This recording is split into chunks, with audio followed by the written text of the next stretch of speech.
Tuan-puan, di atas saya ni adalah gold bar 100 gram yang harganya sudah melebihi RM50,000. Tapi malangnya ramai yang tak nampak potensi keuntungan simpanan emas ni. Ada yang cakap simpanan emas ni rugi, dan ada juga yang cakap buat rugi je beli simpanan emas ni. Bahkan ada juga yang tuduh dealer-dealer public gold ni scammer sebab duk ajak orang untuk beli emas. Tuan-puan, betul lah cakap guru saya, ada dua golongan yang takkan beli emas. Pertama, golongan yang tak ada duit, dan yang kedua, golongan yang tak ada ilmu pasal emas.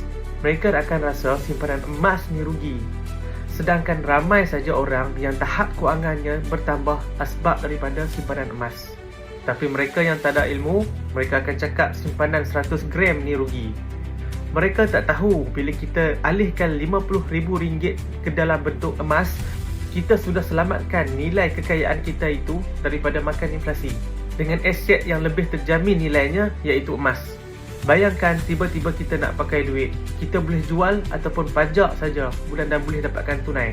Emas ni adalah mata wang antarabangsa dan bukan saja laku di Malaysia saja, malah kalau kita berada di luar negara, tetap kita boleh jual emas ni untuk dapatkan tunai. Jadi tak ada istilah yang mengatakan simpanan emas ni rugi. Dan mereka yang cakap simpanan emas ni rugi, belum tentu mereka ada simpanan sebanyak RM50,000. Tapi kebanyakan simpanan emas, mereka boleh menyimpan sehingga capai RM50,000. Bermula dengan langkah yang kecil, simpanan sikit-sikit di dalam akaun emas Gap. Mula dengan 1 gram pertama dan mereka capai kepada 100 gram emas. Jadi tuan-puan yang berminat untuk mulakan simpanan emas bersama Public Gold, anda boleh rujuk pin di video saya. Sekian daripada saya. Assalamualaikum.